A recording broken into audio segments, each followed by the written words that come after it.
ایران سے آج معاہدے پر دستخط ہو جائیں گے۔ امریکی صدر ٹرمپ کا بڑا دعویٰ سامنے آ گیا۔ میڈیا سے گفتگو میں کہا کہ میرے خیال میں مذاکرات میں کوئی گیم نہیں ہو رہا۔ امریکی وفد چند گھنٹوں میں اسلام آباد پہنچنے والا ہے۔ ڈیل ہونے پر سینئر ایرانی رہنماؤں سے ملنے کو تیار ہیں۔ امریکی صدر کا سفارتی محاذ پر ایک بار پھر بڑا بیان۔ ایران سے براہ راست مذاکرات اور تصفیہ کا عندیہ دے دیا۔ نیو یارک پوسٹ کو دیے گئے ایک خصوصی انٹرویو میں صدر ٹرمپ نے واضح کیا کہ تہران کے ساتھ کسی بھی ممکنہ ڈیل کی صورت میں ایرانی قیادت سے خود ملاقات کرنے کے لیے مکمل طور پر تیار ہیں۔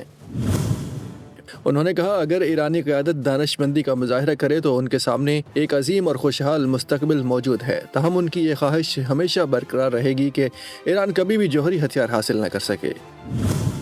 صدر ٹرمپ نے ایران کے حوالے سے جنگی فیصلوں کا سہرا اسرائیل کے سر باندھنے کی تردید کرتے ہوئے دو ٹوک الفاظ میں کہا کہ ایران کے خلاف سخت اقدامات کا فیصلہ 7 اکتوبر کے واقعات کو بنیاد بنا کر کیا گیا، کسی کے کہنے پر نہیں کیا۔ اپنی گفتگو میں ٹرمپ نے روایتی جارحانہ انداز اپناتے ہوئے امریکی میڈیا اور حالیہ پولز کو بھی کڑی تنقید کا نشانہ بنایا۔ انہوں نے فیک نیوز کو مسترد کرتے ہوئے کہا کہ میڈیا کی 90% خبریں جھوٹ پر مبنی ہیں۔